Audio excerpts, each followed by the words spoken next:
शुरू करते हैं आगे। देखिए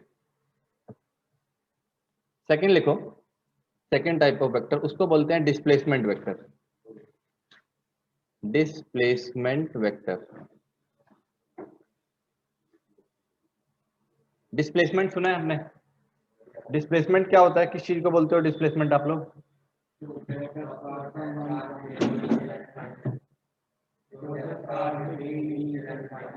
इनिशियल एंड फाइनल पोजीशन।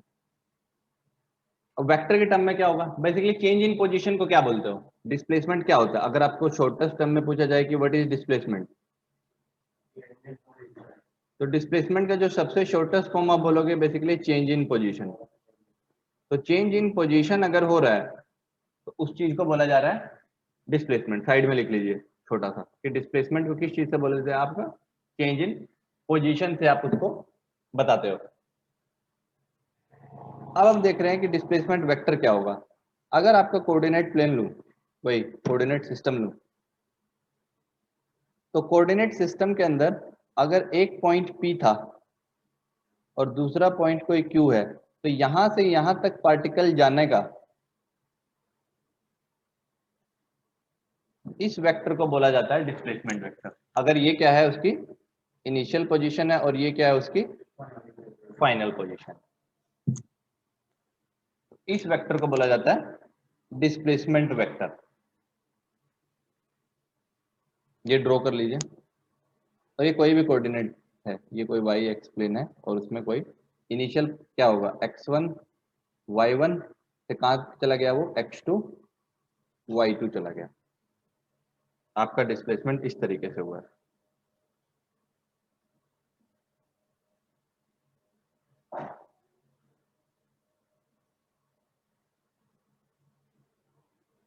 ठीक है, तो डिस्प्लेसमेंट वेक्टर को आप एस वेक्टर से भी दिखाते हैं कुछ जगह। डिस्प्लेसमेंट का सिंबल एस वेक्टर होता है, तो मतलब जो पी क्यू वेक्टर है वो क्या हो गया आपका डिस्प्लेसमेंट वेक्टर, एस वेक्टर। ठीक है, इनिशियल पोजीशन और ये फाइनल पोजीशन हो गई। तो आप एस वेक्टर को क्या लिखते हो,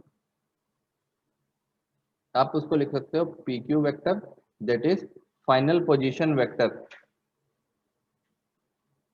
ऐसा लिख सकते हो। चेंज इन पोजीशन क्या होता है, फाइनल पोजीशन वेक्टर माइनस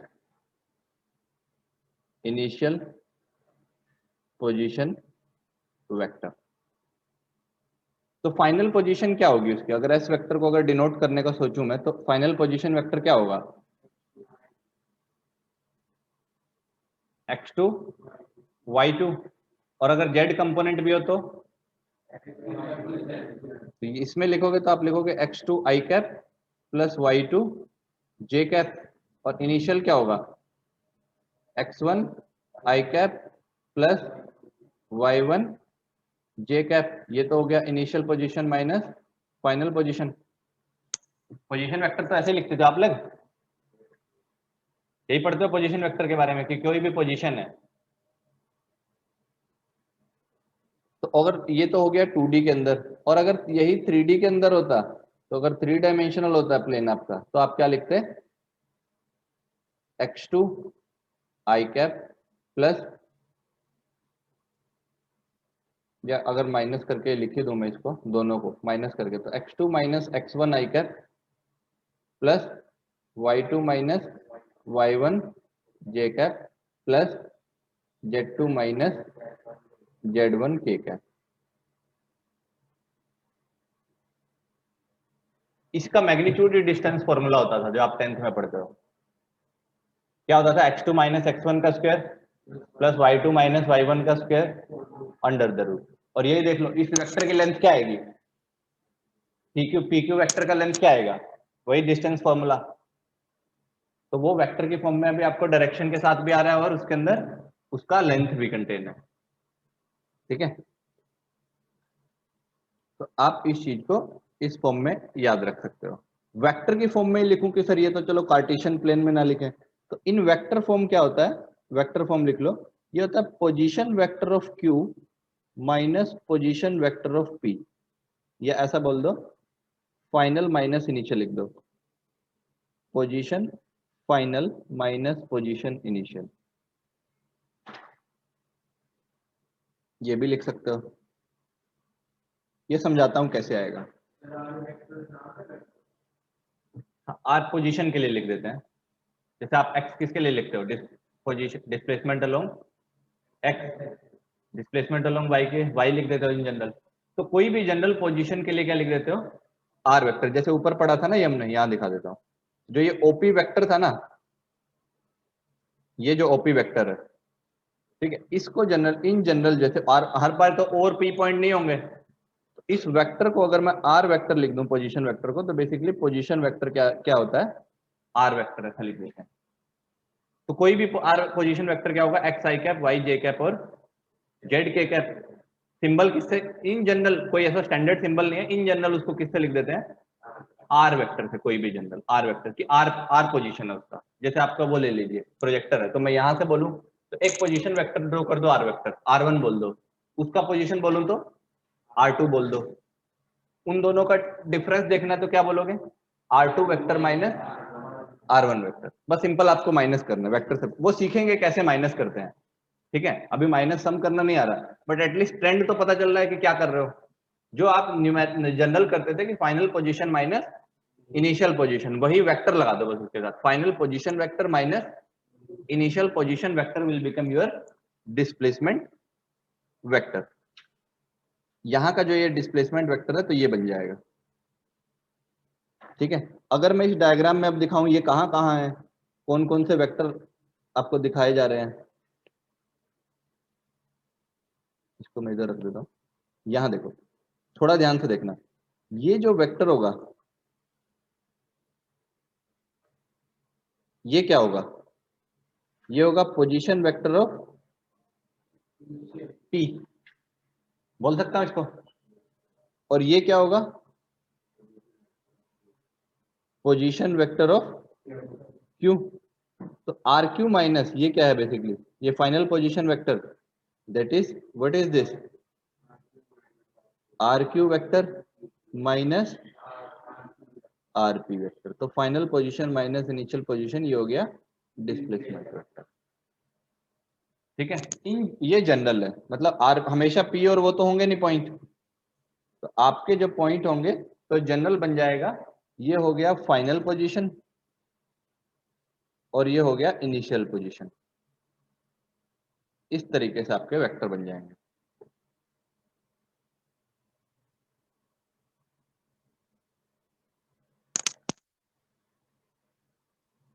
ठीक है। ये आपको बस उसमें दिखा लीजिए। तो इंजन और कार्टेशियन, देखो ये है कौन सा वेक्टर फॉर्म और ये है कार्टेशियन फॉर्म। जब आपको एक्स वाई जेड, तो ये हो गया आपका कार्टेशियन फॉर्म, इसको लिख लेना, यह है कार्टेशियन फॉर्म और यह है वेक्टर फॉर्म। कि वेक्टर की फॉर्म में आपको डिस्प्लेसमेंट ऐसा दिखेगा, और जब अगर उनकी वैल्यू पुट कर दोगे तो कार्टेशियन फॉर्म में वो दूसरे तरीके से दिखेगा,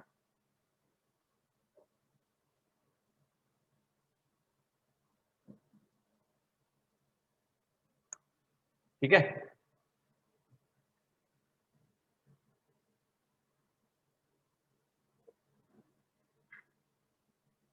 चलिए अब देखते हैं आगे। एक क्वेश्चन लिखो आप इस पे, छोटा सा क्वेश्चन दे रहा हूं कि if position of a particle, लिखते रहो, if position of a particle, if position of a particle changes from 4,2,2 to 6, minus 3,4 in 2 seconds,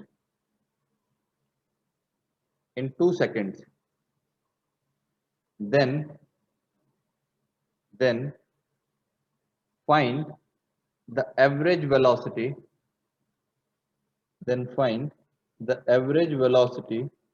of particle, average velocity of particle आपको फाइंड करने को बोल दिया गया। अगर ऐसा कंडीशन है तो आपको एवरेज वेलोसिटी क्या पता है, 9th में पढ़ा है, ऐसा कोई जरूरी नहीं है कि बैकग्राउंड सबका थोड़ा थोड़ा आप पढ़े हुए हो, उस वजह से मैं ऐसे क्वेश्चन देता हूं आपको जिसका आपको बैकग्राउंड थोड़ा सा पता हो। मैं आपको एप्लीकेशन दिखा रहा हूँ कि यूज कैसे होंगे वो चीजें, ठीक है, छोटी छोटी एप्लीकेशन है। आप कैसे यूज करोगे, डिस्प्लेसमेंट फाइंड कर लोगे, आपको वेलोसिटी पूछा है, वेलोसिटी आपके माइंड में क्या है, एक वेक्टर है, तो वेलोसिटी वेक्टर निकाल दो, ठीक है। आपको क्या, नहीं तो आप क्या निकालते, स्पीड कैसे निकालते, अगर स्पीड पूछते तो आप निकालते डिस्टेंस फॉर्मूला से निकाल देते, डिस्टेंस वो आपको निकालना आता है, टाइम भी पता है, तो total distance by total time क्या हो जाता है, स्पीड, एवरेज स्पीड। वो नहीं पूछा, मैंने पूछा है एवरेज वेलोसिटी ऑफ पार्टिकल, मतलब आपको वेक्टर ही निकालना है, ठीक है। तो सपोज ये जो पॉइंट है इसको बोल दो P, और ये पॉइंट जो है इसको बोल दो Q। एक पॉइंट P है, एक पॉइंट Q है, तो आप P से Q जा रहे हो, ठीक है। यहाँ के कोऑर्डिनेट पता है आपको 4,2,2, वहां के कोऑर्डिनेट पता है 6,-3,4, कहीं पे भी हो, हमें क्या फर्क पड़ रहा है, तो डिस्प्लेसमेंट वेक्टर निकाल दो। तो वेलोसिटी जो होता है, वेलोसिटी होगा टोटल डिस्प्लेसमेंट, जो भी उसका डिस्प्लेसमेंट हुआ है,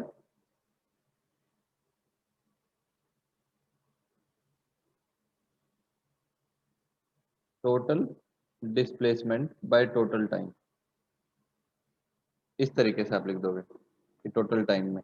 वेलोसिटी वेक्टर फॉर्म में लिखोगे तो आप या तो इसको लिख दो delta S by delta T, delta S क्या होगा, चेंज इन पोजीशन, ठीक है। डेल्टा आर लिख सकते हो, उसमें भी कोई दिक्कत नहीं है, डेल्टा आर लिखना चाहो तो टोटल हो गया ना डेल्टा, क्योंकि डेल्टा क्या है, सिग्निफिकेंट चेंज, डी होता तो उसी पॉइंट का होता, अब पॉइंट का नहीं पूछा मैंने, वेलोसिटी किस इंटरवल में पूछी है, एवरेज उन 2 सेकंड में पूछी है मैंने, एट 2 सेकंड नहीं पूछी है, ठीक है। 2 सेकंड में उसने पूछा और मैंने एवरेज लिख ही दिया वहां पे। तो डिस्प्लेसमेंट कितना हुआ आपका, आप लिखोगे फाइनल पोजीशन कितना है, 6 - 4 आई के अलोंग हुआ, x2 - x1, दूसरा कहां पे हुआ, प्लस में आप लिखोगे -3 - 2 जे कैप, फिर तीसरा लिखोगे, नहीं नहीं, हाँ 4 - 2 के कैप, और डिवाइड बाय टोटल टाइम कितना लगा, 2 सेकेंड, इसको कर दीजिए, कितना आएगा, तो वेलोसिटी वेक्टर एवरेज जो आएगा आपका, वो आएगा यहाँ पे सिर्फ आई कैप, यहाँ पे आएगा -5/2 जे कैप, और यहाँ पर आएगा फिर से 1 के कैप, कितना आएगा,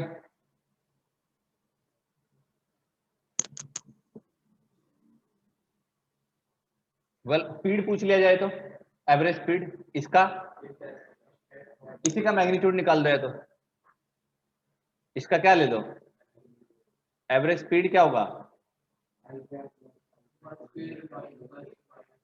अगर यहीं पे पूछ लिया जाए कि व्हाट इज एवरेज स्पीड, तो व्हाट इज एवरेज स्पीड आप निकालोगे, आप बोलोगे वेलोसिटी एवरेज का मैग्नीट्यूड, यानी कि √1² प्लस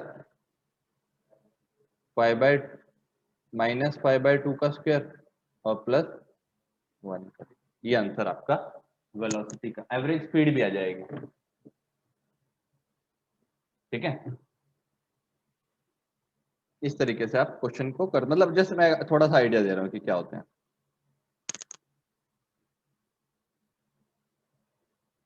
जहां जहां ये यूज होने वाले हैं। लिख लिया आर्यन,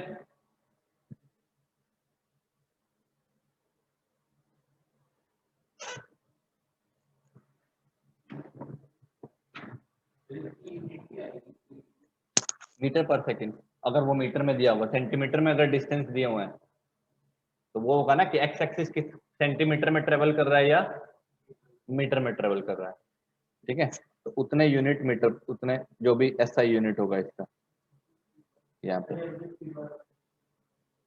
उतने, हाँ एवरेज स्पीड का, average speed basically total distance by total time, अगर आप इसका टोटल डिस्टेंस निकाल रहे हो तो डिस्प्लेसमेंट जब पता है तो बेसिकली इसी का मैग्नीट्यूड लेना चाह रहे हो, यही है ना।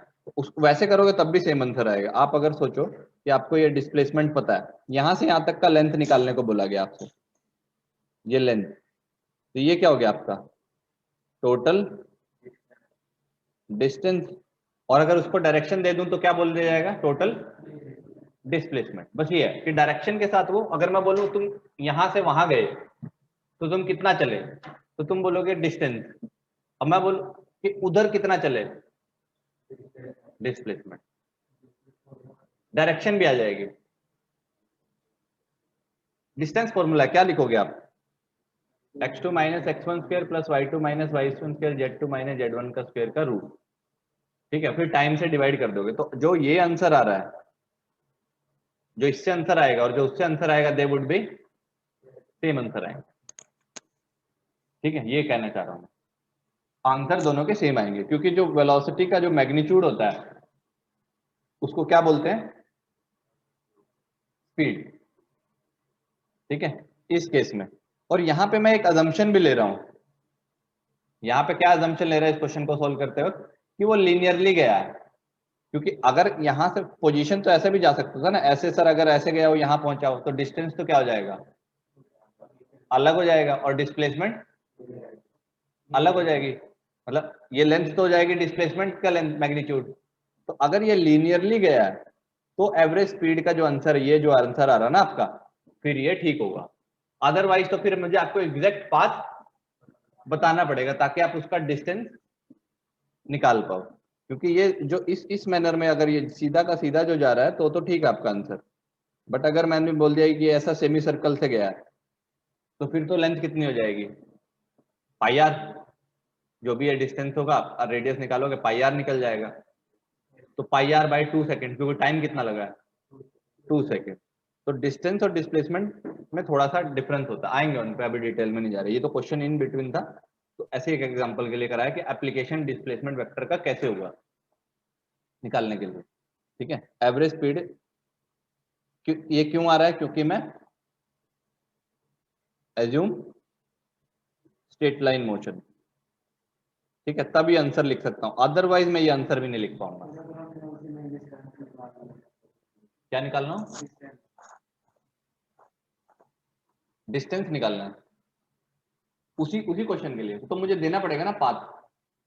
मैंने क्या बोल दिया, मैंने बोला कि आप यहां से उठ के ना उस कॉर्नर में गए, तो अब आप कैसे, सीधे थोड़ी जाओगे, कैसे जाओगे आप, यहां से चलोगे फिर उस पाथ से और फिर उस बेंच के थ्रू जाओगे, तो ये पता होगा ना आपको।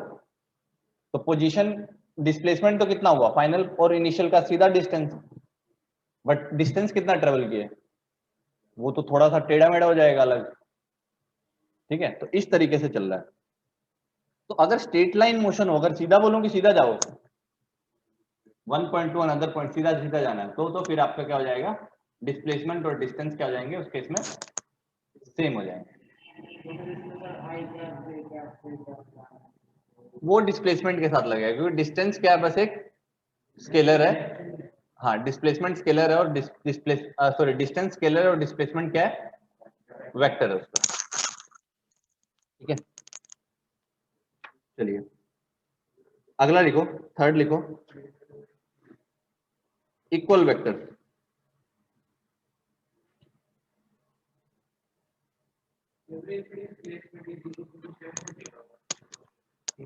हाँ, मैंने लिख दिया ना, एज्यूमिंग स्ट्रेट लाइन मोशन।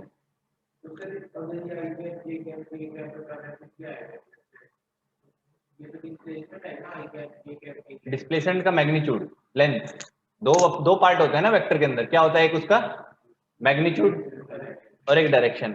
तो अगर सिर्फ उसका मैग्नीट्यूड लें, जो स्केलर पार्ट है वो क्या हो गया मैग्नीट्यूड, डायरेक्शन वाला पार्ट क्या हो गया आर कैप। ठीक है, तो सिर्फ अगर उसका डिस्टेंस डिस्टेंस निकालना है स्ट्रेट लाइन मोशन में, तो डिस्प्लेसमेंट का मैग्नीट्यूड क्या बन जाता है, डिस्टेंस बन जाएगा।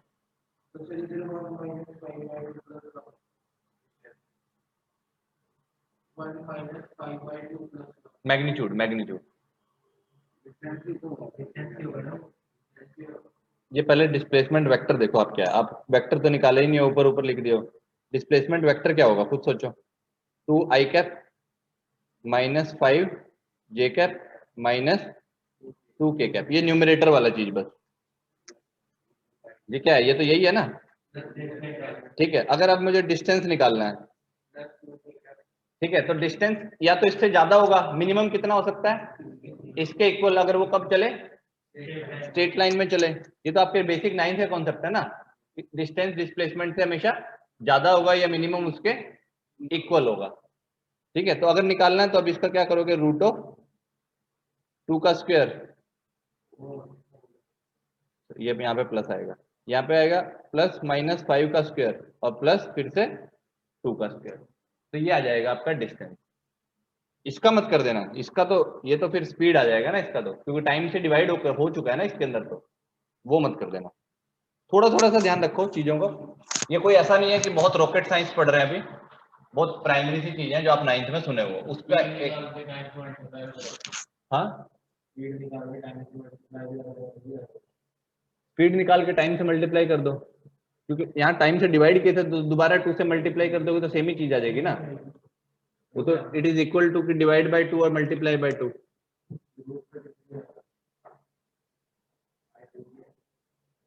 और बाय 2 भी तो करो उसको फिर, अगर आपको स्पीड निकालनी है।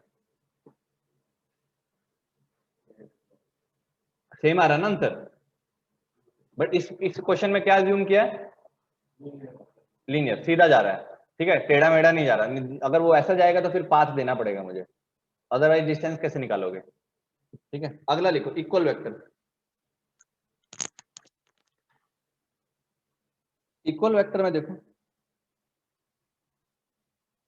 हाँ जी, ऑनलाइन वालों को तो कोई डाउट नहीं है ना? No sir. ठीक है, इक्वल वेक्टर देखो क्या होता है। इक्वल वेक्टर किसको बोलते हो, टू वेक्टर को, दो वेक्टर जो है इक्वल वेक्टर किसके लिए होगा, दो चीजें कब इक्वल होती हैं, जब दोनों सेम हो। दो वेक्टर इक्वल कब होंगे, और डायरेक्शन सेम होंगे। लिखो फिर, two vectors are equal, two vectors are equal if their magnitude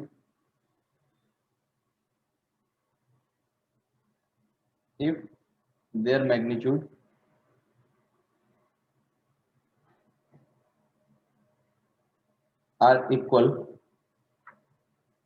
and directions are same। ठीक है, डायरेक्शन क्या हो, सेम हो, और मैग्नीट्यूड क्या हो, इक्वल हो, तो वेक्टर्स को इक्वल बोला जाता है, ठीक है।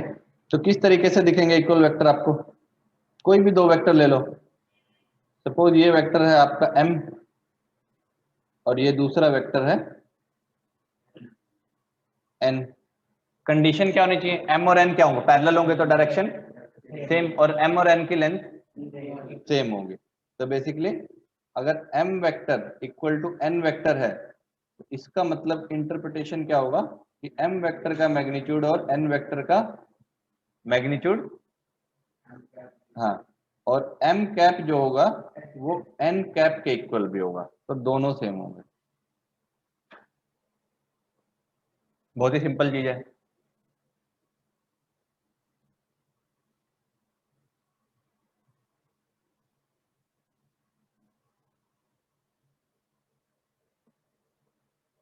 ये देखिए सीधा,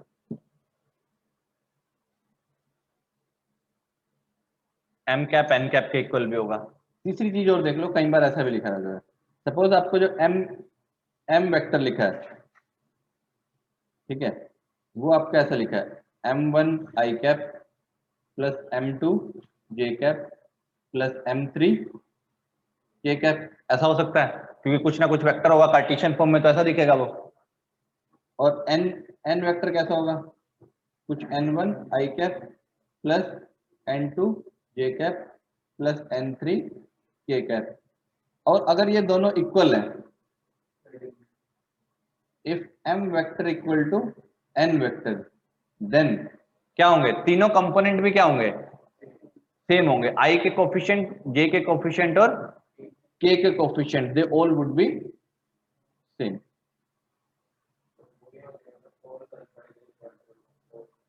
नहीं नहीं, वो नहीं, अभी नहीं, वो तो आ चुका है, वो ऊपर लिख दिया ना, m कैप और n कैप, एंगल सेम बनाएंगे, एक्स एक्सिस वाई एक्सिस। मैं कह रहा हूँ कोफिशिएंट भी जो होंगे ना इंडिविजुअल, यानी कि ये चीजें देखो, इसका m1 और ये n1 ये दोनों क्या होंगे, इक्वल होंगे, ये दोनों इक्वल, ये दोनों इक्वल। देख लो ना ऐसा, अगर ऐसा लिख रहे हो, अगर आप इसको ऐसा लिखोगे तो m1 i cap plus m2 j cap plus m3 k cap, it should be equal to n1 i cap plus n2 j cap plus n3 k cap, ऐसा होगा। तो इसका मतलब ये होगा कि ये जो कोफिशिएंट है ये क्या होने चाहिए, इक्वल, ये भी क्या होने चाहिए इक्वल, और ये भी क्या होने चाहिए इक्वल होने चाहिए। Respective coefficient must be equal. ये कहने की बात कर लें कि जो इधर लेफ्ट हैंड साइड में जो आई के कोफिशिएंट है और राइट हैंड साइड, ये बहुत जगह यूज होगी ये प्रॉपर्टी। अभी आपको लग रहा है कि बहुत छोटी सी बात है, ठीक है। क्वेश्चन में जब आएगा ना कि सर ये क्यों यूज किया, क्योंकि मैं बोलूंगा कि इक्वल वेक्टर थे, इस वजह से मैंने दोनों के कोफिशिएंट क्या कर दिए, इक्वेट कर दिए, ठीक है। जैसे आप कॉन्ग्रुएंट ट्रायंगल में क्या कर देते थे, सारे एंगल को क्या कर देते थे, सेम कर देते थे, तो वैसे कह रहा हूं अगर वेक्टर इक्वल होंगे तो उनके टोटल मैग्नीट्यूड इक्वल है, डायरेक्शन सबकी सेम है, इंडिविजुअल कंपोनेंट्स भी क्या होंगे, इक्वल होंगे। एक्स के लॉन्ग कितना लेंथ है, वाई के लॉन्ग कितना लेंथ है, और जेड के लॉन्ग जो कितना मैग्नीट्यूड है, तीनों के वो वैल्यू भी पैरेलल हो सकते हैं। जैसे मैं बोलूं लेफ्ट में 10 न्यूटन फोर्स लगाओ, आप यहां से लगा रहे हो, मैं वहां से लगा रहा हूं, तो दोनों फोर्स इक्वल है, क्योंकि वो दोनों 10 यूनिट, पॉइंट ऑफ एप्लीकेशन अलग है। क्या बोल रहे हो, ऐसा कोई जरूरी नहीं है। देखो वेक्टर मैंने क्या बोला, बस एन कैप सेम होना है।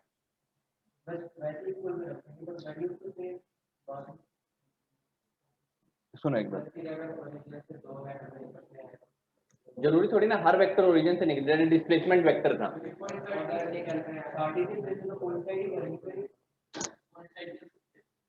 कोइंसाइड भी कर सकते हैं, पैरेलल भी हो सकते हैं।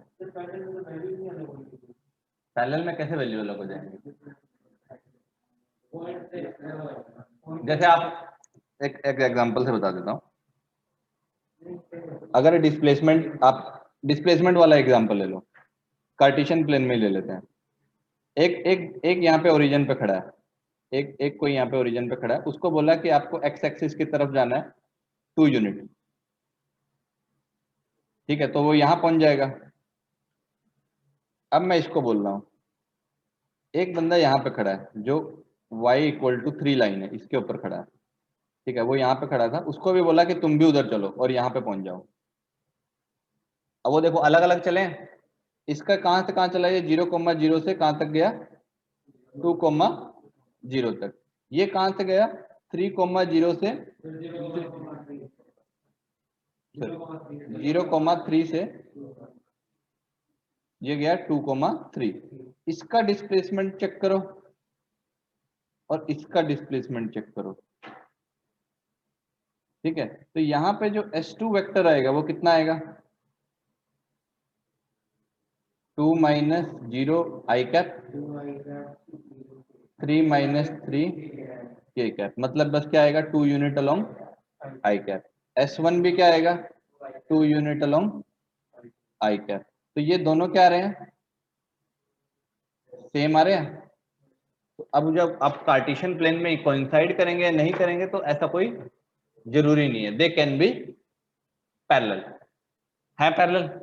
एक पोजीशन वेक्टर ऊपर बना हुआ थोड़ा सा और एक पोजीशन वेक्टर नीचे बना हुआ है। तो ऐसे ही अगर फोर्स लग रही हो, डिस्प्लेसमेंट ना हो, मैं बोलूं फोर्स लगाओ एक्स एक्सिस की तरफ, जब तक मैं ऐसा ना बोलूं कहां लगाओ, किस पॉइंट पे लगाओ, आपको तो एक्स एक्सिस की तरफ लगाने को बोला ना, तो मतलब एक्स एक्सिस से क्या लगाना है, पैरेलल लगाना है।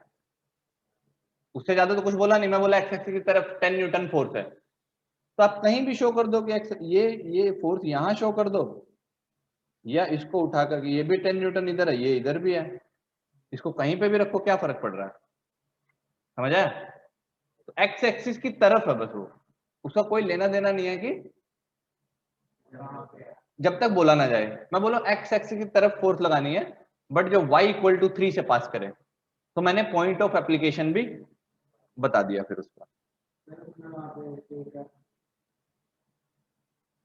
जे कैप आएगा, के कैप नहीं आएगा, जे कैप आना था वहाँ, क्योंकि दो ही कोऑर्डिनेट लिया। ठीक है, तो ऐसा नहीं है कि आपको पैरेलल शिफ्टिंग, तो वेक्टर के अंदर लिख लो, एक नोट लिख लो यहाँ पे, अगर आपको बार बार डाउट आएगा ना, ये यहाँ लिख लो, एक नोट लिख लो वेक्टर के अंदर, ताकि बार बार ये वो डाउट ना आए आपके माइंड में कि पैरेलल शिफ्ट करने से। नोट लिखो यहाँ पे एक अच्छा सा।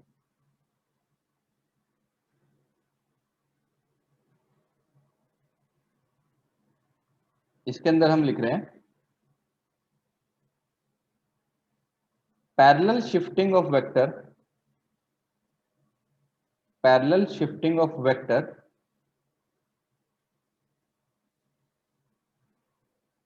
does not change the vector। और ये हर वेक्टर के लिए ट्रू है, मतलब इसमें कोई ऐसा एक्सेप्शन नहीं है कि किसी भी वेक्टर की पैरेलल शिफ्टिंग करो उससे वेक्टर चेंज नहीं होता है। क्यों नहीं होता है? क्योंकि ना तो आपने मैग्नीट्यूड बदला और ना ही उसकी डायरेक्शन बदली। तो अगर ये 10 न्यूटन फोर्स यहां था, ठीक है, तो अगर ये 10 न्यूटन फोर्स यहां कर दूं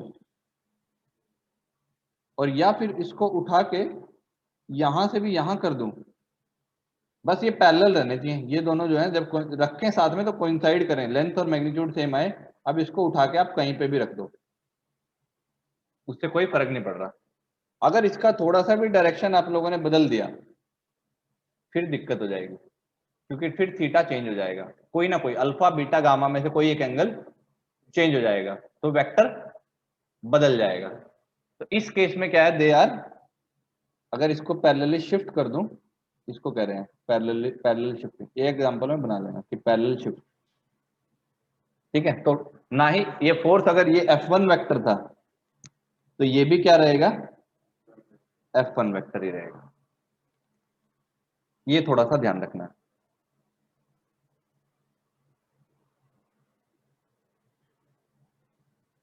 समझ आए? सिंपल है चीजें इतना। अगला चलो, थर्ड लिखिए, नेगेटिव वेक्टर।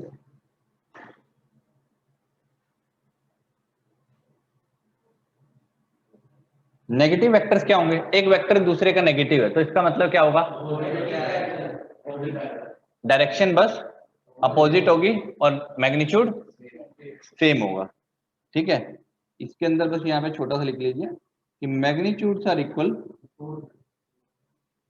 क्या ये फोर्थ है, हाँ फोर्थ लिख लीजिए इसको, magnitude are equal and direction are opposite, directions are opposite. ठीक है, इस तरीके से होगा। जैसे अगर यहाँ पे एक वेक्टर बना दूं, ये अगर p वेक्टर है तो q वेक्टर क्या होगा, अपोजिट होगा। ठीक है, अपोजिट होगा, बट साथ में क्या होगा, मतलब अगर मैं यहाँ पे लिखूं तो p vector is equal to minus of q vector, but p का mode is equal to q का मोड। या और ऐसा लिख सकते हो कि p cap is equal to minus of q cap, ऐसा भी लिख सकते हो। तो ये दोनों फॉलो करेगा, अगर ऐसा है तो it will result into this to.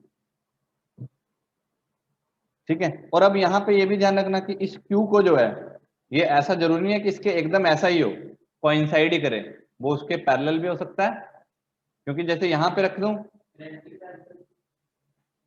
Anti parallel नहीं कुछ बोलते, 180 डिग्री बोलेंगे, एंगल 180 डिग्री हो जाएगा।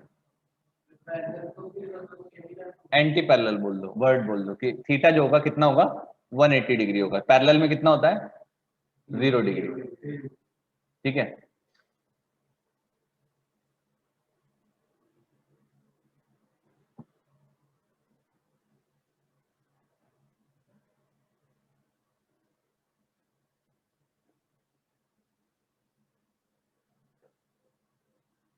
तो अगर जैसे R1 लिखूं मैं, कोई एक वेक्टर है R1 लिख लो सपोज, ये लिख लेगा -2 i cap plus 5 j cap है।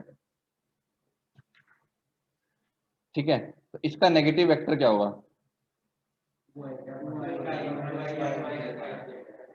ठीक है, तो नेगेटिव क्या होगा? R2, अगर R2 जो है वो नेगेटिव ऑफ R1 वेक्टर है, इसका मतलब होगा minus times of -2i cap plus 5j cap, यानी कि बस 2i कैप और यहाँ पे हो जाएगा -j कैप। तो इनसे ये पता चल रहा है कि they are equal and opposite, ये डायरेक्शन। ठीक है, अगर ऐसे डायरेक्शन इस फॉर्म में ना दी हो तो अगर वो जनरली डायरेक्शन ऐसे भी दी जा सकती है कि फोर्स एक लग रही है नॉर्थ डायरेक्शन में 10 न्यूटन का, दूसरा फोर्स बोल देगा 5 न्यूटन का लग रहा है बट उसके अपोजिट डायरेक्शन में, तो डायरेक्शन अपोजिट हो गई, इसका मतलब क्या हो गया? वेक्टर तो इक्वल नहीं रहे बट दूसरा फोर्स जो है एटलीस्ट नॉर्थ के अपोजिट क्या है, साउथ में लग रहा है 5 न्यूटन का। इस तरीके से दिए जा सकते हैं, बेसिक्स हैं बहुत छोटे छोटे जो आपको ध्यान आ जाएंगे, ऐसा कोई दिक्कत नहीं रहती है, समझ ही ना आएंगे चीज। अगला लिखो, फिफ्थ जो है उसको आप बोल सकते हो कोप्लेनर वेक्टर।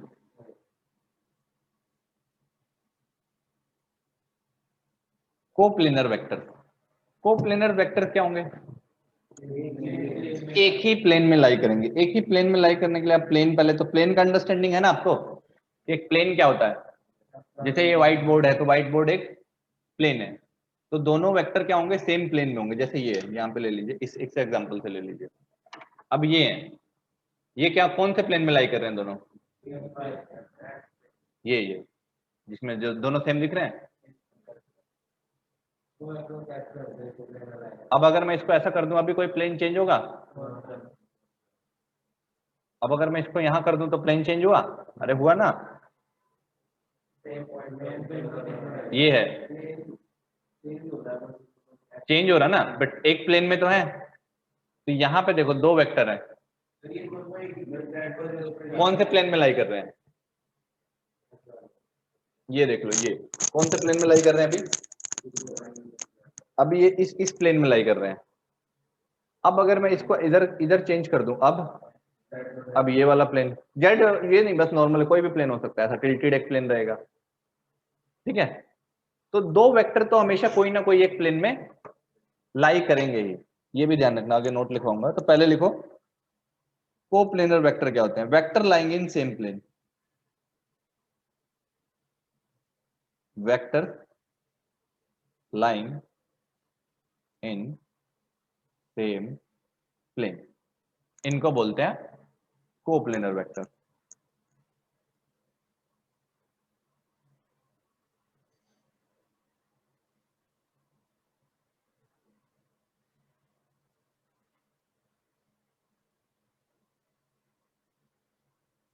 ठीक है, ऐसा एक प्लेन है सपोज, इसके अंदर जो भी वेक्टर लाई करेंगे, सपोज इसके अंदर एक ए वेक्टर लाई कर रहा है इस साइड, इसी के अंदर है, कोई एंगल नहीं बना रहा है। ठीक है, थोड़ा लग रहा है कि एंगल बन रहा है, बट सपोज जैसे यहाँ पे ले लो, ये कोई ए वेक्टर है, तो ये इसके अंदर दिख रहा है। यहाँ पे एक बी वेक्टर है, ये भी इसी के अंदर दिख रहा है। यहाँ पे कोई सी वेक्टर है, ये भी इसी के अंदर दिख रहा है। तो ऐसे कोई भी, हाँ आगे, तो ये जो है कोई भी वेक्टर हो सकते हैं, ये इसके साथ कोई एंगल नहीं बना रहे, मतलब ऐसा नहीं है कोई इसके साथ कोई एंगल नहीं बना रहा, ये वाला केस नहीं है। ठीक है, तीनों सेम प्लेन में, जैसे आपने प्लेन पहले चूज, जैसे हॉरिजॉन्टल प्लेन है, ग्राउंड है, तो तीनों वेक्टर कहां कहां पे लाई कर सकते हैं? उसी ग्राउंड के प्लेन पे ही लाई कर सकते हैं।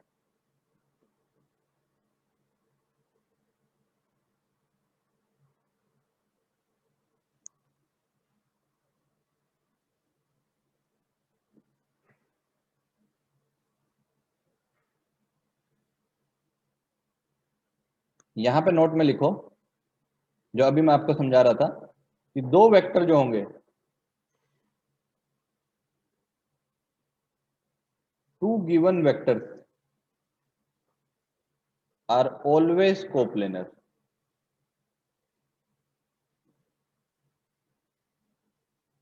Are always coplanar. जो कोई भी दो वेक्टर ले लो, रेंडम दो वेक्टर ले लो, जैसे एक वेक्टर यहां लिया, एक वेक्टर यहां लिया, सर ये कोप्लेनर है? आपको लग नहीं रहा है कोप्लेनर नहीं है, बट इसकी पैरेलल शिफ्टिंग कर दूं तो ये यहां आ जाएगा, और जैसे ही इसके पास आया पैरेलल शिफ्ट होके, फिर ये कोई प्लेन बनाएगा। तो हमेशा कोई भी दो वेक्टर, जैसे यहां ले लो, अभी आपको लग नहीं रहा है कि कोप्लेनर है, बट अगर मैं इसको पैरेलल शिफ्ट करके यहां लेकर के आऊं, फिर आपको दिख जाएगा कि ये दोनों एक प्लेन कंस्टिट्यूट करते हैं। आप अपने पेन से भी करके देख सकते हो, कोई भी एक, ठीक है। कोई भी दो कोप्लेनर वेक्टर जो है, क्या है, two given vectors are always coplanar.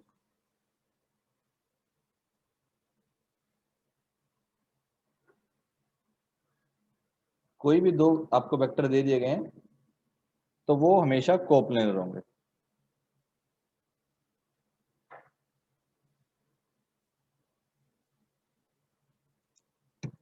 ठीक है, जैसे आप इसमें एक एग्जांपल ऐसा देख लो कि सर कैसे कैसे हो सकते हैं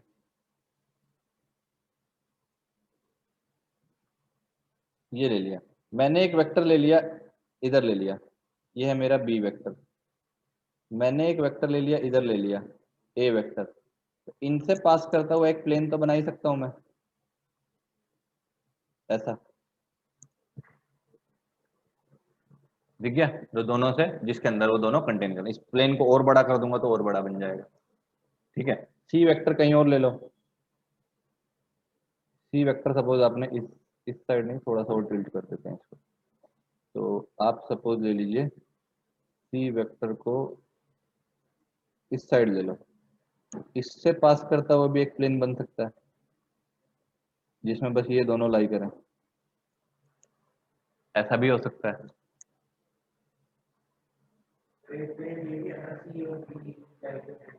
सी और बी वाला भी एक प्लेन हो सकता है। तो 3D में अभी फिर तो कॉम्प्लिकेट हो जाएगा, यहाँ कुछ खोज पोज मच जाएगी वहां बनाऊंगा तो। ठीक है, वैसे हो सकता है यहाँ पे एक प्लेन जो ऐसा है, जिसमें दिख रहा है,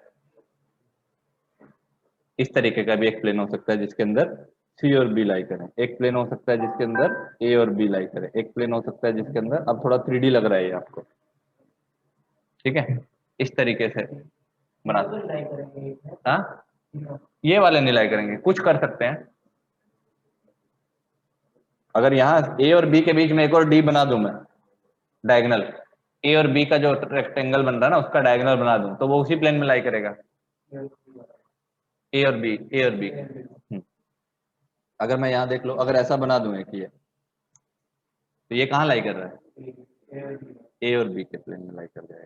तो हो सकता है कि मोर देन वन, बट दो दो तो हमेशा कोप्लेनर होंगे, उन उन दोनों से पास करता हुआ कोई ना कोई प्लेन जरूर एग्जिस्ट करेगा ही करेगा।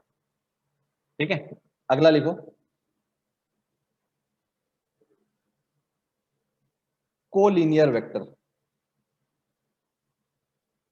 ये छोटे छोटे टर्म है, फिर क्योंकि ये बार बार क्वेश्चन में आते रहेंगे, कुछ vector, two vectors are collinear और टू वेक्टर्स आर कोप्लेनर, तो वहां दिक्कत ना है आपको करते हुए।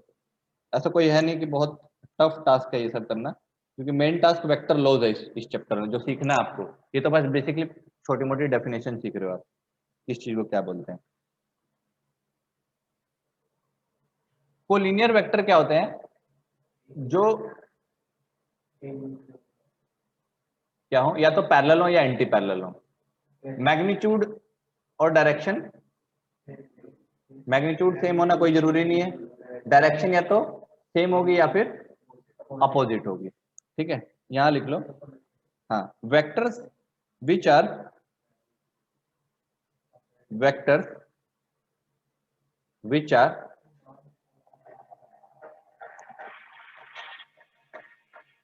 वेक्टर्स विच आर पैरेलल और एंटी पैरेलल, लिखते रहो इसको, वेक्टर्स विच आर पैरेलल और anti parallel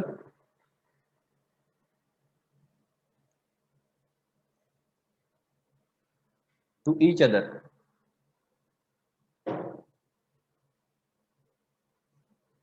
Vectors which are parallel or anti-parallel to each other are said to be are said to be collinear vector,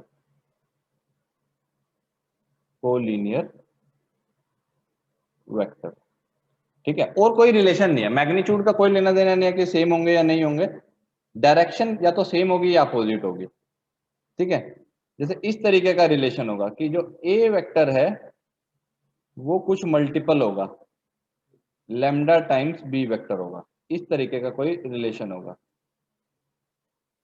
अब lambda क्या होगा, अगर 1 हुआ तो दोनों क्या हो जाएंगे, इक्वल वेक्टर, तो वो इसका सब केस है। लैम्डा अगर -1 हुआ तो अपोजिट नेगेटिव वेक्टर, तो वो भी हो सकता है। लैम्डा 2 हुआ तो same direction but magnitude is double. -1 हुआ, -2 हुआ तो same magnitude but direction is opposite. Lambda की वैल्यू चेक करते रहो, लैम्डा अगर कुछ कुछ वैल्यू लेगा तो अगर ए वेक्टर है ये, तो बी वेक्टर कैसा हो सकता है, बी वेक्टर उसी की डायरेक्शन में उससे बड़ा हो सकता है कुछ भी, मतलब लैम्डा टाइम्स ए वेक्टर ऐसा हो सकता है।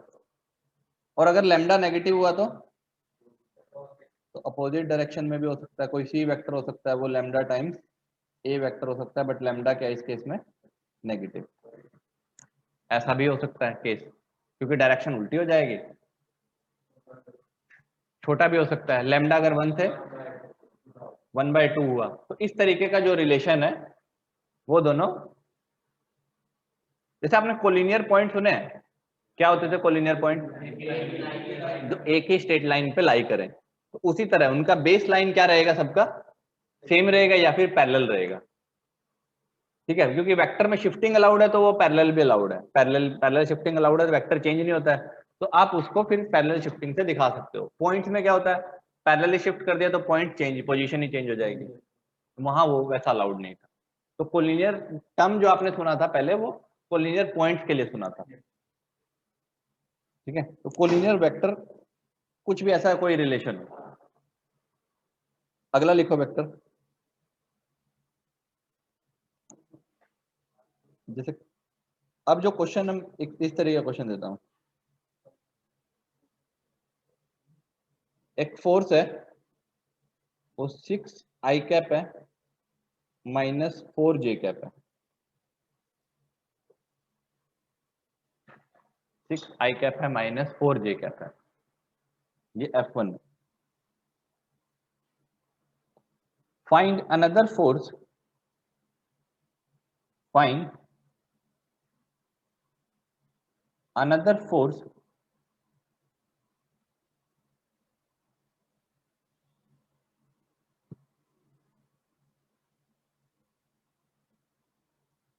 whose magnitude, whose लिख देना, whose magnitude is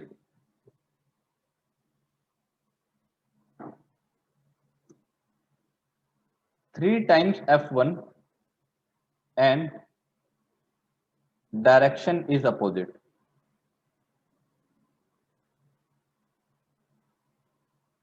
direction is opposite. तो बस आपको क्या करना है, आपको बेसिकली जो F2 वेक्टर है वो बेसिकली -3 टाइम्स ऑफ F1 है, तो आप सिंपल लिख दोगे -18 आई कैप +12 जे कैप, ऐसा भी लिख सकते हो। ये क्वेश्चन के बीच में देखो, ऐसा नहीं कि सिंपल इतने ऐसे पूछे जाते हैं, ये बीच में यूज होते हैं। जैसे आपको एक फोर्स दे देगा ऐसा है, दूसरा फोर्स बताएगा नहीं, ऐसा लैंग्वेज में लिख देगा दूसरा फोर्स ऐसा है, और तीसरा फोर्स फिर से कोई दे दिया, फिर पूछेगा कि रिजल्टेंट फोर्स बताओ, तो आपको ये और ये इनडायरेक्टली गिवन होंगे इस तरीके से रिलेशन। इसलिए छोटे छोटे मैं आपको साइड साइड बताते जा रहा हूँ एप्लीकेशन किस तरीके से इनडायरेक्टली यूज होंगे। क्वेश्चन ऐसा नहीं है कि बस यही खत्म हो जाते हैं। अगला लिखो, नल वेक्टर।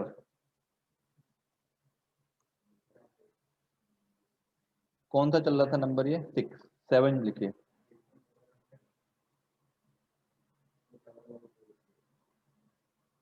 नल वेक्टर क्या लिख सकते हैं इसको, हाँ वैसे भी लिख सकते हो, कोई ऐसा जरूरी नहीं है कि पहले लिखना है। वो शो कर रहा है कि 12 यूनिट कहां पे लग रहा है फोर्स, जे के लॉन्ग, वाई एक्सिस के अलॉन्ग। वो पहले लिखो या बाद में लिखो, स्टैंडर्ड ऐसा है कि एक्स का पहले लिखते हो, वाई का आपको ऐसा कोई जरूरी नहीं है। आप इसको इंग्लिश में भी लिख सकते हो। ऐसा फोर्स कितना लिख रहा है कि 12 unit along Y axis and 18 unit along negative X axis, ऐसा भी लिख के छोड़ सकते हो। आपने डायरेक्शन बता दी ना साइड में, वो जरूरी है कि उसको बस आंसर लिखे, देखने वाले को ये पता चल जाए। नल वेक्टर लिखिए। नल वेक्टर क्या होता है? whose magnitude is 0, whose magnitude is 0 and direction is arbitrary। कोई ऐसा वेक्टर है नहीं है, बस बना दिया गया है कि direction is arbitrary. Basically zero vector को नोटेट करने का साइन है।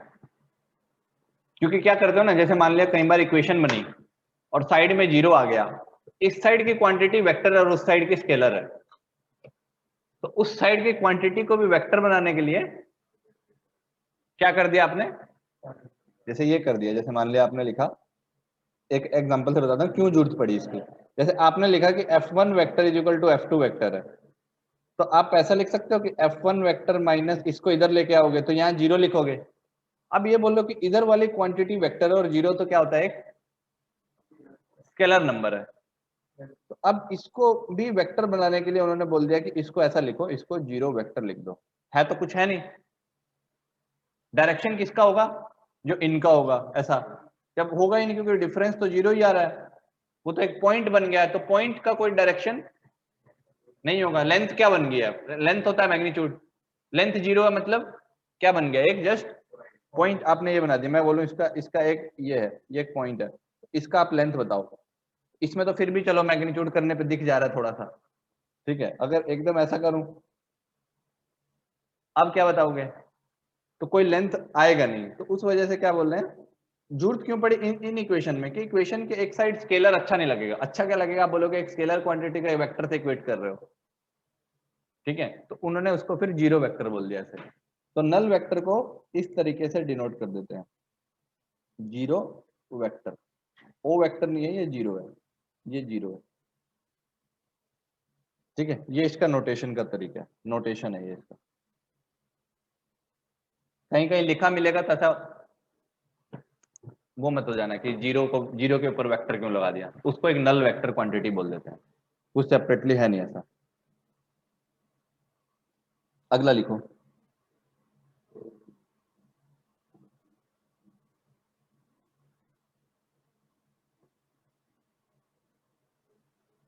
Polar vector.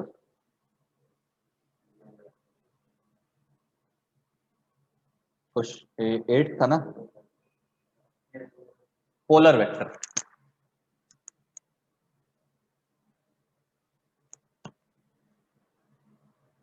पोलर वेक्टर वो वेक्टर्स होते हैं जिनका या तो कोई स्टार्टिंग पॉइंट हो या कोई पॉइंट ऑफ एप्लीकेशन हो, ठीक है।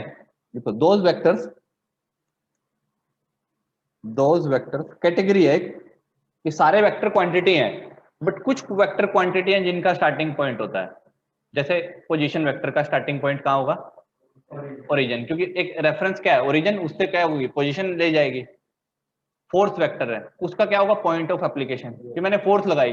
बट आप पूछोगे तो ना कहाँ फोर्स लगी है, लेफ्ट में फोर्स लगी है, बट लेफ्ट में तो फोर्स का अलग अलग इफेक्ट आएगा, ठीक है। तो इफेक्ट को बताने के लिए कि जो उसका आउटपुट आएगा वो तो रोटेट भी करती है। जैसे मैं यहाँ फोर्स लगाऊंगा, ये टेबल रोटेट हो सकती है, यहाँ लगाऊंगा तो ये सिर्फ लिनियरली मूव कर सकती है। जैसे ये है, ये अगर यहाँ पे है, इस पे है, अब मैं यहाँ पे फोर्स लगाऊंगा तो ये लीनियर मोशन होगा बस, बट अगर यहाँ पे फोर्स लगाऊंगा तो रोटेशन मोशन मिलता है, उसका इफेक्ट अलग अलग आ सकता है। तो कुछ वेक्टर के लिए क्या होता है, हमको पॉइंट ऑफ एप्लीकेशन बताना पड़ता है ताकि हम उसका इफेक्ट गेज कर पाए कि किस तरीके से आउटपुट आने वाला है। टाइप है पोलर वेक्टर के, कुछ कुछ वेक्टर जो है पोलर वेक्टर की कैटेगरी में फिट हो जाते हैं, ठीक है। कुछ ऐसा नहीं है, बस एक क्लासिफिकेशन बना दिया है। नहीं, डिस्प्लेसमेंट का कोई हमेशा इनिशियल पॉइंट नहीं होगा ना, इनिशियल पोजीशन फिक्स तो नहीं होगी ना कोई। डिस्प्लेसमेंट तो कहीं से कहीं भी हो सकती है, यहां से वहां गए, फिर वहां से वहां गए। डिस्प्लेसमेंट को बोल सकते हो, क्योंकि अगर इनिशियल पोजीशन को आप फिक्स मान रहे हो तो it will have a fix initial point. Definition लिख लो, फिर क्लियर हो जाएगा। Those vectors which either have those vectors which either have a starting point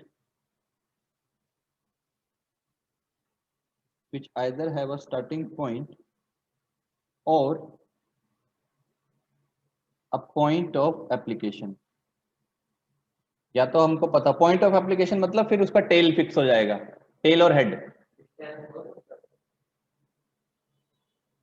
distance तो वेक्टर ही नहीं है, तो नहीं होगा। तो स्टार्टिंग पॉइंट जिनका फिक्स हो, या मतलब या तो उसका स्टार्टिंग पॉइंट हो या फिर उसका पॉइंट ऑफ एप्लीकेशन हो। स्टार्टिंग पॉइंट होने का मतलब उसका कोई टेल का पॉइंट फिक्स होना चाहिए, और एप्लीकेशन मतलब जहां पे वो लग रहा है, हेड पॉइंट आपको बताना होना चाहिए कि कहाँ लग रहा है। हाँ, कोई पता हो आपको कि कहाँ से शुरू हो रहा है, नॉन होना चाहिए, फिक्स तो नहीं बोल सकते बट नॉन होना चाहिए। At least it should be non to the observer, जो रेफरेंस जो देख रहा है चीजों को, उसको पता हो कि या तो स्टार्टिंग पॉइंट पता हो या ऐसे वेक्टर को। तो जिनका स्टार्टिंग पॉइंट होता है उनके एग्जाम्पल क्या है? नहीं नहीं, जैसे पॉइंट ऑफ एप्लीकेशन, जैसे ये है ना, अब मैं यहाँ पे फोर्स लगा रहा हूँ तो पॉइंट ऑफ एप्लीकेशन ये पॉइंट है ना, ये तो फोर्स है, ये फोर्स वेक्टर है जो लग रहा है 10 न्यूटन का लग रहा है सपोज। डिस्प्लेसमेंट ये यहाँ से चला, यहाँ से यहाँ आया, तो इनिशियल पोजीशन स्टार्टिंग पॉइंट था ना इसका, तो स्टार्टिंग पॉइंट से कहीं भी गया। अब ये यहाँ भी जा सकता था, तब भी उसका एक क्या होता, स्टार्टिंग पॉइंट होता। नहीं, पॉइंट ऑफ जरूरी नहीं है कि पॉइंट ऑफ, और लिखा ना, एंड और है वो, मतलब या तो उसका स्टार्टिंग पॉइंट हो या फिर उसके पास कोई पॉइंट ऑफ एप्लीकेशन हो। हाँ, दोनों भी हो सकते हैं। किसके अंदर? हाँ, नॉन पोलर वेक्टर भी हो सकते हैं कि जिसके अंदर कुछ ना हो, कि जिनका ना कोई स्टार्टिंग पॉइंट हो ना कोई जिनका point of application. Point of application का मतलब ये है कि जैसे आपने ये बॉक्स लिया, अब मैं बोलूं कि इस पे आप इस पॉइंट पे फोर्स लगाओ, पी पॉइंट पे, तो फोर्स आप ऐसे भी लगा सकते हो F1, फोर्स किसी और डायरेक्शन से भी लगा सकते हो। तो बट पी, ये पॉइंट ऑफ एप्लीकेशन है ना, ये इसको बोल रहा हूँ, ये जो पॉइंट है, this is your point of application, कि यही लगानी है। स्टार्टिंग पॉइंट तो ये है ना, इधर वाले को स्टार्टिंग पॉइंट बोलते हैं, टेल टेल। ये तो हेड हो गया ना, ये तो हेड, ये हेड है, हेड ऑफ वेक्टर। हाँ, इनिशियल पॉइंट, ये या तो वेक्टर के पास ये हो या फिर ये हो, और लिखा है मैंने, एंड नहीं लिखा, दोनों होने नहीं, ऐसा कोई जरूरी नहीं। ठीक है, आप एग्जांपल लिख लो इसके, कि जिन वेक्टर के पास स्टार्टिंग पॉइंट होता है वो कौन से होते हैं। इसके एग्जांपल क्या होंगे स्टार्टिंग पॉइंट वाले के पास? या तो पोजीशन वेक्टर हो सकता है, या वो डिस्प्लेसमेंट वेक्टर हो सकता है। ठीक है, जिन वेक्टर के पास पॉइंट ऑफ एप्लीकेशन है वो कौन कौन से हो सकते हैं? वो फोर्स वेक्टर हो सकता है। अभी आपको बाकी बताऊंगा तो समझ भी नहीं आएंगे, ठीक है, क्योंकि वो फिजिकल क्वांटिटी सुनी ही नहीं होंगे। अभी आप बस फोर्स लिख लीजिए एग्जांपल में, ठीक है, ये एग्जांपल है कि पोलर वेक्टर जो है which have a start which possess a starting point are called position displacement vector। Non polar acceleration हो गया, बॉडी चल रही है, एक्सेलरेट हो रही है, कभी वेलोसिटी कम हो रही है, कभी, तो उसका कोई पॉइंट ऑफ एप्लीकेशन है ना कि एक्सेलरेशन किस पॉइंट पे लग रही है। क्या हो? हाँ,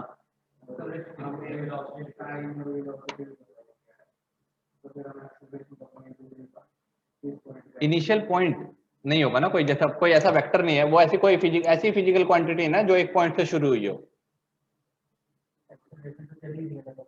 वो वेलोसिटी चेंज होती रहेगी। ठीक है, तो वेलोसिटी चेंज होती रहेगी तो एक्सेलरेशन का डायरेक्शन बदलेगा। स्पेस में उसका कोई फिक्स, ऐसा कोई फिक्स पोजीशन नहीं आएगी कि यहाँ से अच्छा ये इसका इनिशियल पॉइंट था। ऐसा नहीं रहेगा। आ जाएंगे समझ धीरे धीरे, अभी थोड़ा सा सोच तो सोचना, ठीक है। एग्जाम्पल सर्च करना, ठीक है।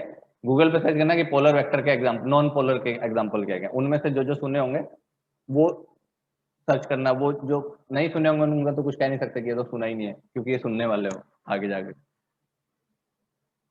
अगला लिखो क्वेश्चन में, लास्ट लिखो एक एक्सियल वेक्टर लिख लो।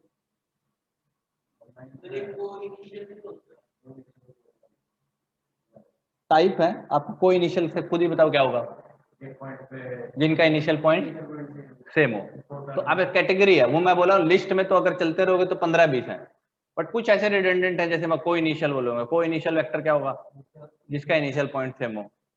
ऐसे हर एक को समझना ऐसा जरूरी नहीं है कि आपको सब सारे जितने प्रदीप में लिखे हुए हैं कि वो नहीं पढ़े तो फिर हमको समझ नहीं आएगा।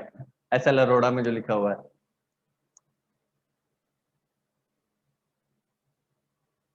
एक्सियल वेक्टर, ये आप पहली बार सुनोगे और ये थोड़ा सा ट्रिकी भी है, ठीक है। इसका भाई डेफिनेशन लिखवा दे रहा हूँ, कल समझाऊंगा इसको मैं नेक्स्ट क्लास में। इसका भाई डेफिनेशन लिख के छोड़ दीजिए अभी तो, क्योंकि टाइम नहीं रहेगा इतना, क्लास शुरू हो जाएगी आपकी। वेक्टर्स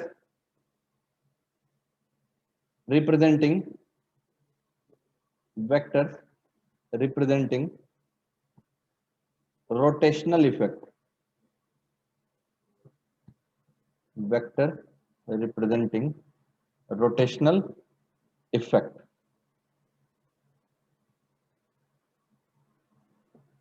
आर एक्सियल वेक्टर, ठीक है। जो एक रोटेशनल इफेक्ट को रिप्रेजेंट कर रहे हैं, जैसे एंगुलर वेलोसिटी, एंगुलर एक्सेलरेशन, एक उसके अंदर टॉर्क, टॉर्क एक, हाँ सेंट्रीपिटल फोर्स, वो तो रोटेटिंग वेक्टर ही है, वो रोटेशनल इफेक्ट नहीं दे रहा है, ठीक है। उसका तो वो वेक्टर ही रोटेट कर रहा होता है, क्योंकि सेंट्रीपिटल फोर्स हमेशा किसकी तरफ लग रहा होता है, सेंटर की तरफ लग रहा होता है। उसका कोई रोटेशनल इफेक्ट नहीं दे रहा, मतलब रोटेशनल इफेक्ट नहीं है उसका।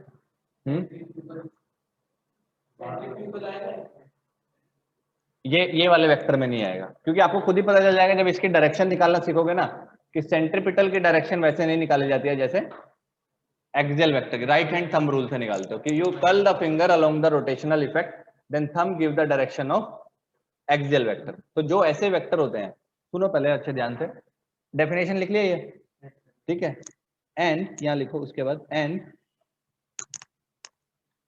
their direction is always, and their direction is always along the axis of rotation,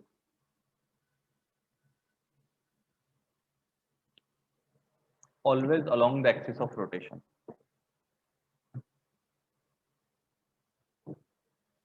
ठीक है। तो पहला पॉइंट ये याद रखना है इसके बारे में, दूसरा पॉइंट ये याद रखना है कि अब देख लो, आप खुद ही समझ आ जाएगा कि सेंट्रीपिटल फोर्स की डायरेक्शन सेंटर एक्सिस के अलोंग नहीं होती है, वो तो रेडियस के अलोंग होती है। आपने सुना सेंट्रीपिटल फोर्स कभी, कब आया था, 9th में आया था, ठीक है। So they must represent rotational effect. Their direction is always along the axis of rotation. इसके एग्जांपल लिखना चाहो तो लिख सकते हो, कल मैं इसको समझाऊंगा डिटेल में, अभी के लिए लिख लो एंगुलर वेलोसिटी। ये इस वजह से लिखा रहा हूं कि जब टर्म आए तो एटलीस्ट सुनाओ कि कहीं तो सुना था ये टर्म, एंगुलर वेलोसिटी एक टर्म होता है। एंगुलर एक्सेलरेशन, एंगुलर एक्सेलरेशन, इसको ओमेगा वेक्टर से लिखते हैं, इसको अल्फा वेक्टर से लिखते हैं। ये नोटिस सिंबल लिखते रहना, ये बाद में आते रहेंगे। ये ओमेगा है, डब्ल्यू नहीं है, ये क्या बोलते हैं इसको, इधर इसको ओमेगा वेक्टर बोलते हैं। जो ये एंगुलर वेलोसिटी का सिंबल है ना, ये डब्ल्यू नहीं है, ये ओमेगा इस तरीके से बनता है। ये एंगुलर एक्सेलरेशन है। एक होता है टॉर्क, टॉर्क को टाउ वेक्टर से, इसको टाउ बोलते हैं, टी को थोड़ा सा मोड़ दो, टाउ।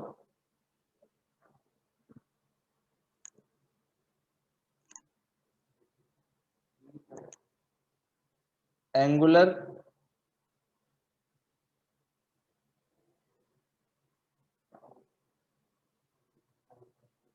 मोमेंटम, एंगुलर मोमेंटम जो है एल वेक्टर है। ठीक है, ये सारे के सारे इसके एग्जांपल, और भी है, लिस्ट एटसेट्रा लिख देना, ऐसा नहीं कि यही है। ये सिंबल लिखते रहना क्योंकि नाम आते रहेंगे बार बार।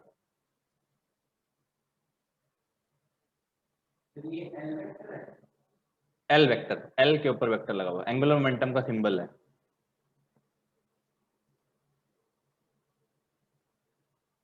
हाँ जी आरव जी, समझ आया आपको? आसान थे? Yes sir. मुश्किल तो नहीं लगा कुछ? नहीं सर, आज नहीं। ठीक है, चलिए।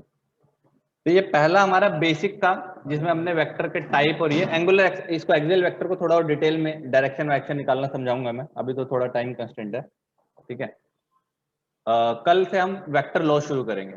कल का क्लास बहुत इंपॉर्टेंट है क्योंकि ऐड करना और सब्ट्रैक्ट करना सीखेंगे वेक्टर को, कि कैसे ऐड करते हो कैसे सब्ट्रैक्ट करते हो, एडिशन ऑफ वेक्टर। ठीक है, चलिए, टेक केयर।